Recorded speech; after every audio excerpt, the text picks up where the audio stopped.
राजेश मुंडे पूर्व विधानसभा, राहुल संत वैजापूर विधानसभा व वैजापूर युवक काँग्रेसच्या वतीने एक मोठा पुष्पहार या ठिकाणी आणलेला आहे।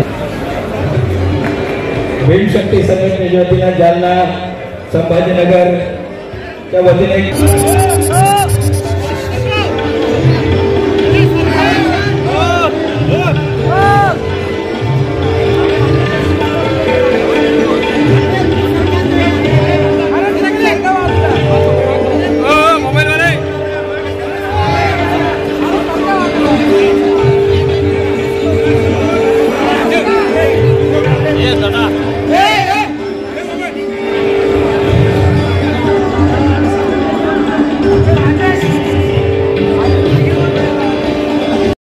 सांगितलं असेल तर तुम्ही सांगा मला, मग त्याच्यावर उत्तर। या शरद पवार साहेबांनी सांगितलं का नाना पटोले किंवा बाळासाहेबांनी सांगितलं तर तसं सांगा। तेव्हा आम्ही कुणीच बोललो नाही याच्या विषयावर। आम्ही महाविकास आघाडी म्हणतोय, तुम्ही कशाला प्रश्न करता? जनतेच्या प्रश्नापेक्षा यावर उद्धव ठाकरे सांगत नाही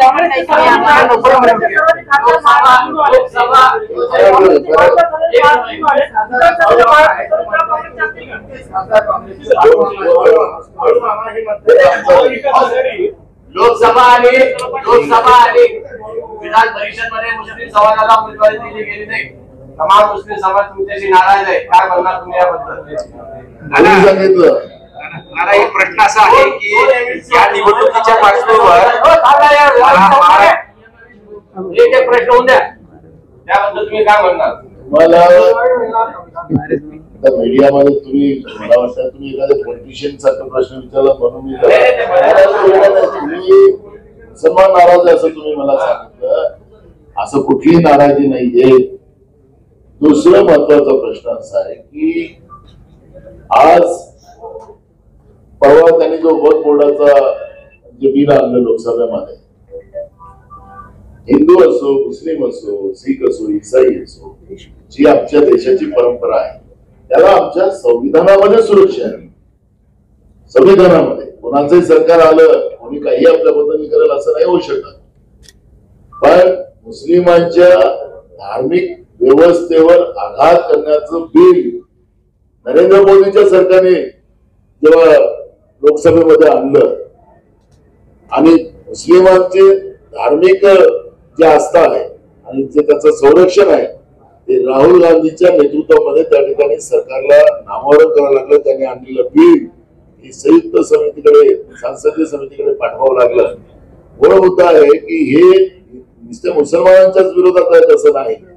महाराष्ट्रामध्ये हिंदूंच्या सुद्धा देवस्थानाच्या जमिनी ताब्यात घेऊन सिद्धिविनायकची मंदिर असतील मुंबईचे, शिर्डीचे साईबाबाचं असतील, आमचं पंढरपूरचं मंदिर असेल, हे सगळेच्या सगळं फडणवीसच्या सरकारमध्ये शासनाच्या ताब्यात घेण्याचं काम झालं। त्यांचे तिथले पैसे जे आस्थेने दिले जाते, धार्मिक आस्था हा शब्द मुद्दाम वापरला, त्यातल्या पैशाचं आम्ही आमचं सरकार आल्यानंतर या सगळ्या देवस्थानांची झालेला पैसा खर्च झालेला या पैशाची श्वेतपत्रिका आम्ही काढू, ज्या लोकांनी त्या पैशाचा मिसयूज केला, देवस्थानाच्या जमिनी आपल्या बगलबच्च्याला दिल्या, असे जे कोणी सापडतील त्यांना आम्ही जेलमध्ये पिसिंग सांगत होते ना अंडवेज, तसं पिसिंग करायला आम्ही लावू। कारण की हे संविधानाने अधिकार दिलाय, मुस्लिमाला असो, आमच्या हिंदूंना असो, आमच्या सिखांना असो, इसाईंना असो, सगळ्यांना हे धार्मिक अधिकार आम्हाला संविधानाने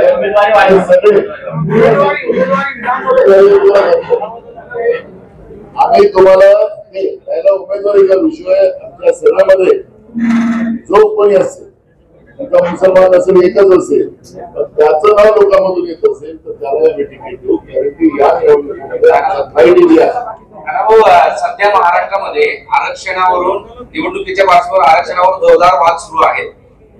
परवा राज ठाकरे इथं मराठवाड्यात येऊन गेले आणि ते म्हणाले की महाराष्ट्रामध्ये शरद पवार आणि उद्धव ठाकरे हेच निवडणुका डोळ्यासमोर ठेवून असे समाजामध्ये तेढ निर्माण करीत आहेत आणि राजकारण करत आहेत। आणि आता यावरून मला कोणावर प्रतिक्रिया द्यायची आहे, पण मी तुम्हाला सांगतो की जेव्हा सर्वपक्षीय मीटिंग यांच्यावरची झाली होती एकनाथ शिंदे साहेबांकडे, आम्ही सगळेजण तिथं होतो त्या मीटिंग मध्ये, आम्ही सगळ्यांनी त्या ठिकाणी सांगितलं होतं की महाराष्ट्रामध्ये या पद्धतीचा तणाव निर्माण होणं शाहू फुले आंबेडकरांच्या महाराष्ट्रामध्ये हे काही बरोबर नाही. या शाहू महाराजांनी आरक्षणाची व्यवस्था देशामध्ये निर्माण केली. या शाहू महाराजांच्या कर्मभूमीमध्ये आणि जन्मभूमीमध्ये हे पाप होत आहे, हे चुकीचं आहे. आणि म्हणून सरकार म्हणून तुम्ही थांबवा, आम्ही तुमच्या पाठीशी आहोत. एक मिनिट, तुम्हाला आता दार उघडलं ना, त्याला मी मारूनच टाकलं. चाललेलं काय चाललंय, त्यालाच करा नाही तुम्हाला का मला पूर्ण होत आहे. या महाराष्ट्रामध्ये तशा पद्धतीचं होणं हे चुकीचं आहे आणि आमची भूमिका त्यामध्ये प्रामाणिक आहे. आरक्षणाच्या बाबत आमचे नेते राहुल गांधीजींनी याच्यामध्ये सातत्यानं एक भूमिका मांडलेली आहे. या देशामध्ये सगळ्यांना न्याय मिळायचा असेल तर या देशामध्ये राष्ट्रीय जनगणना आर्थिक, सामाजिक, शैक्षणिक व्हावी ही भूमिका आदरणीय राहुल गांधीजींनी मांडलेली आहे. काँग्रेस पक्षाची ती भूमिका आहे. या भूमिकेच्या माध्यमातून आम्ही त्यामध्ये सगळ्यांना न्याय देण्याची भूमिका आमची आहे. पण हा जो महाराष्ट्रामध्ये उद्रेक निर्माण करण्याचं पाप हे फडणवीसाच्या सरकारपासून झालेलं आहे, हे तुम्हाला मला कोणाला नाकारता येणार नाही. आणि त्याच्यामुळे हा जो वाद आहे, हा वाद आम्हाला महाराष्ट्रामध्ये घुसणारा नाही. आणि त्या दृष्टिकोनातून ही जी काही परिस्थिती आज महाराष्ट्रामध्ये निर्माण करून ठेवली आहे, फक्त भाजप आणि महायुतीच्या सरकारने निर्माण करून ठेवली आहे. कारण देण्याचं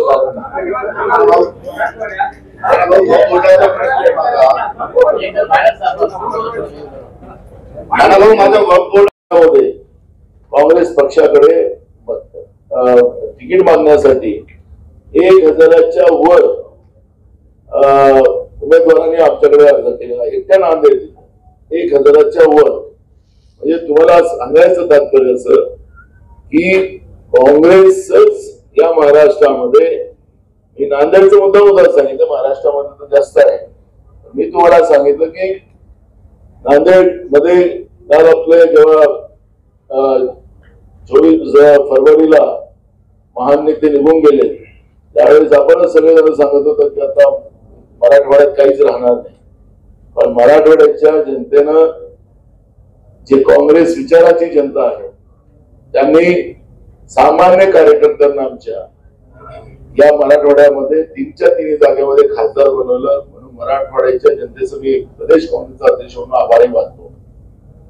या पद्धतीची नेत्यांची नाही तर इथं जनतेची मागणी आहे की काँग्रेसच मराठवाड्याला पुढे नेऊ शकतं, महाविकास आघाडी सरकारच हे मराठवाड्याला पुढे नेऊ शकतं. अशा पद्धतीची भावना मराठवाड्यामध्ये आपल्याला पाहायला मिळते आहे. आणि त्याच्यामुळे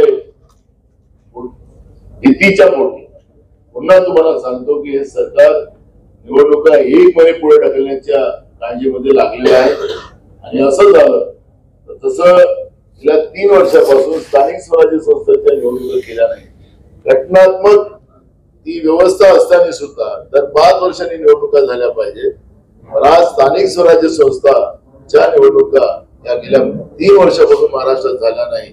त्याचं प्रमाण आपण पाहिलं, त्याचे परिणाम पाहिले की ते सरकार आणि प्रशासन आणि त्याच्यामुळे मोठ्या प्रमाणात भ्रष्टाचार आणि म्हणून पूर्ण शहरामध्ये असेल, ग्रामीण भागामध्ये असेल, डेंग्यूची साथ मोठ्या प्रमाणात आपण पाहायला मिळते.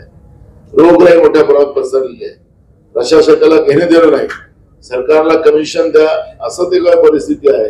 जो विकासाचा पैसा, जनतेच्या घामाचा पैसा त्या प्रत्येक ठिकाणी येतं, त्यालाही सुद्धा यांच्याजवळ त्याच्यातली लूट करण्याची यांची जी प्रथा आहे. त्यामुळे आता पुन्हा विधानसभा 1 महिना कसे ढकलता येईल त्याच्यावरचा प्रयत्न या सरकारचा चाललेला आहे. आम्ही कुठली प्रतिक्रिया मराठी करू. मराठवाड्यात किती जागा लढवणार आणि तुमचं कसं वेळ ठरलंय का? महाविकास 288 जागा आम्ही महाविकास आघाडी म्हणून लढतोय. त्याच्यामुळे काँग्रेस म्हणून सांगा ना, काँग्रेस म्हणून ते सांगितलं ना, आम्ही वेगळं काही सांगत नाही. 288 सांगितलं. त्याच्यामध्ये तुम्हाला 10 जागा घेणार का तुम्ही? काय म्हटलं, आम्ही 288 जागा लढतो. काँग्रेसमध्ये महाविकास आघाडी म्हणून लढतोय आम्ही. काँग्रेसच्या राज्यात उमेदवारांची निवड सुरू केली का? बिलकुल झाले. आता फॉर्म आले. लास्ट डेट होती 10 तारखेला. 12 पासून आता आजपासून आम्ही सर्वे पण चालू करतोय प्रत्येक विधानसभेचा आलेल्या उमेदवारांचा.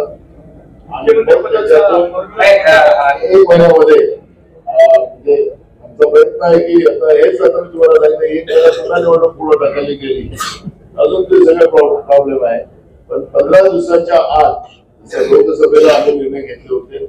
तसा आमचा प्रयत्न आहे की 15 दिवसाच्या आत आमच्या उमेदवाराची घोषणा आम्ही करतो. उमेदवारी मागण्यासाठी तुमच्याकडे प्रचंड ओघ आहे असं तुम्ही म्हणाले, पण तुम्ही जे अंतर्गत सर्वे केला होता त्यामध्ये महाराष्ट्रातल्या 21 आमदारांची कामगिरी ही खराब असल्याचं कळतंय आणि त्या आमदारांना तिकीट मिळणार नाही असे सांगितलं जाते आणि ती तुम्हाला वरून पण सूचना आल्यात असं कळतंय. काय त्याच्याबद्दल? अजून आमदारांच्या बाबतचं जे आहे आता आमचा सर्वे मी तुम्हाला सांगितलं की आता मतदारसंघात सर्वे आमचा चालू होत आहे उद्यापासून. त्याच्यामध्ये असं कुठलाही अजून आमदारांच्या बद्दलचा रिपोर्ट आलेला नाही.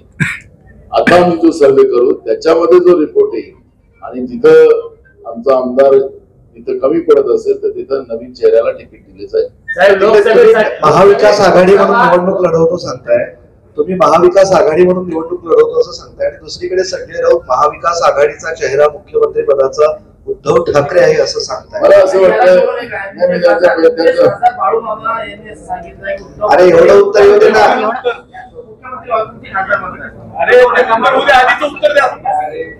मी आपल्याला सांगतो, मी असो शरद पवार साहेब असतील किंवा उद्धव ठाकरे साहेब असतील यांनी असं वक्तव्य केलं असेल तर असं दाखवा.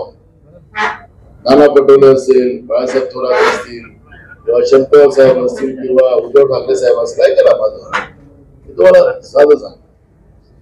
तर यांनी सांगितलं असेल की आम्ही मुख्यमंत्री होतो असं सांगितलं असेल तसं कुठं रेकॉर्डला असेल दाखवा. हे चालत राहणार आहे. हे या गोष्टीला काही हे नाही. आमचं तिघांचं एकमत आहे आणि महाविकास आघाडी म्हणून आम्ही जाऊ. कारण की महाराष्ट्रातलं भ्रष्ट, महाराष्ट्राचा धर्म विकणारा, छत्रपती शिवाजी महाराजांच्या विचाराला मातीत गाडणाऱ्या या महायुतीला आम्ही जमीन गाडण्याचा आमचा प्रयत्न आहे. त्यामुळे मुख्यमंत्री पद हे त्याच्यापेक्षा महाराष्ट्रातली अस्मिता आणि महाराष्ट्राचा धर्म वाचवणं हे आमचं काम आहे. त्यामुळे मुख्यमंत्री पद हा नंतरचा विषय आहे, पहिला आमचा विषय नाही. सध्या राऊतांची दखल घेण्याची गरज नाही. थोडक्यात ही आम्ही सांगितलं हे निवडणुकीच्या तोंडावरचं वक्तव्य वाटतं. तुम्हाला एक गोष्ट लक्षात घ्या, इथं तिघांना 3 कामं दिली फडणवीस साहेबांनी, या दोघांना. आधी कोण कंट्रोलर आहे हे तर आपल्याला सगळ्यांना माहिती आहे. त्याच्यामुळे काम दिलेलं आहे. तो एक वेगळं काम करतो, एक वेगळं काम करतो, सगळ्यांना सांभाळा. आम्ही आता कोणाचे कोणते कोणते चेहरे आहेत आपल्या लक्षात येतात. त्यामुळे या थोतांडला कोण ऐकणार? माणूस त्याच्यासोबत बसलेला आहे, तुम्ही बसलेला आहात, त्या विचाराशी तुम्ही आपल्याला समर्पित केलेलं आहे आणि सत्तेमध्ये आहात. तुम्हाला ही लाईन घेता येणार नाही ना. तुमचे एक खासदार होता, त्या खासदारांनी समर्थन केलेलं आहे लोकसभेमध्ये, म्हणजे ज्यावेळेस हे चालू होतं. त्यामुळे असा विचार होता येत नाही ना. खुर्चीवर बसून जी काही विचाराची व्यवस्था असेल ते सांगावं लागणार आहे. रस्त्यावर तर कोणी काही बोलू शकतं. अजित पवार खासदारांनी बिलाला सपोर्ट केलेला, अजून बिल आलेलं नाहीये. होतच ना, त्यांच्या बाजूलाच बसले होते ना. मला बाळासाहेब थोरात यांच्यासाठी एक प्रश्न आहे. शेतकऱ्यांनी आत्महत्या केल्या, अजून त्यांना युती सरकारने मदत केली नाही. सरकार नवीन घोषणा करताय वेगळ्या, मदत करत नाही. सरकार शेतविरोधी आहे. बिलकुल आहे. मी मगाशी सांगताना तुम्हाला सांगितलं की आपल्या फळबागा सगळ्या उद्ध्वस्त झाल्या. मी स्वतः त्या ठिकाणी बागावर गेलो. अजूनपर्यंत सरकारने मदत केली नाही. मागचं 2 वर्षाच्या पहिलेच झालं नुकसानाची भरपाई केली नाही.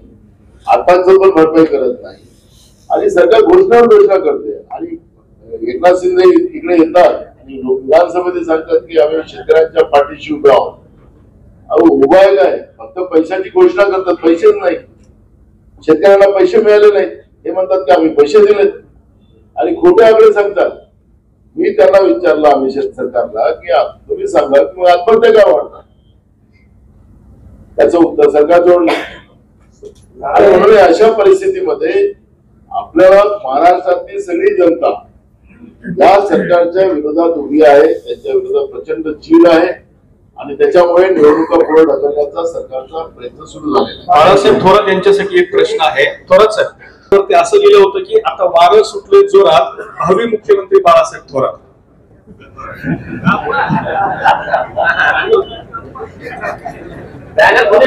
तसं मुख्यमंत्री पदाचे दावेदारांचं वारं सुटलेलं आहे. त्यामुळं मगाशी चर्चा झाली की शेवटी प्रमुख माणूस काय बोलतो त्याला महत्व असतं. कार्यकर्ते असतात, उत्साह असतो, जसा मुंबईला दिसला तसा इथे दिसतो, तसा संघटना दिसेल, महाराष्ट्र दिसेल. शेवटी आम्ही जे प्रमुख आहोत हे आम्ही सांगतो की जो मुख्यमंत्री होईल तो महाविकास आघाडीचा होईल. हे तर स्पष्टपणे आता अध्यक्षांनी सांगितलं. वेगळं काय आम्ही प्रत्येक वेळेस त्याचा खुलासा केला पाहिजे असं काय.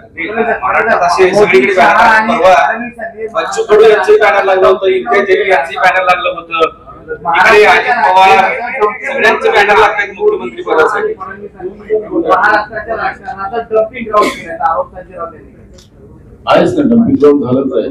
एक नाही का दुर्गंधी सुटायला लागली कारण विचाराचं महाराष्ट्रातला विचार जो शाहू फुले आंबेडकरांचा होता तोच विचारच या सरकारने संपवलेला. हा द्वेष एकमेकाच्या बद्दलचा आम्ही पाहतोय समाजामध्ये हा महाराष्ट्रात कधी नव्हता. म्हणून विरोधी पक्ष नेत्यांनी म्हटलं की त्याचा आता वास दुर्गंधी यायला तयार सुरू झाली. हे खरी आहे. आखरी महाराष्ट्राने कधीच पाहिलं नाही हो. आपण एवढे वर्ष या महाराष्ट्राच्या भूमीवर जन्माला आल्यानंतर आम्हाला वाटत होतं की आपण सगळ्या सुख्या कुठं काय व्हायचं होईल. महाराष्ट्रामध्ये या पद्धतीचा धर्मात जाती तणाव होणार नाही आणि पहिल्यांदा महाराष्ट्रामध्ये होत नाही. त्यामुळे डम्पिंग ग्राउंड नाही, त्याला दुर्गंधी सुरू झाली आहे. नानाभाऊ, लाडक्या बहीण योजनेची जोरदार जाहिरात सरकार करते. लाडकी बहिणीची मात्र अनेक अडचणी यामध्ये बहिणीचे आधार कार्ड लिंक होत नाही. एक बघा, ती योजना अजित पवारांनी त्याचं स्पष्टीकरण दिलेलं आहे की आमची बटन दाबली नाही ती योजना बंद. त्यामुळे त्या योजनेचं स्वरूप काय ते सगळ्यांना लक्षात आलं. थँक्यू.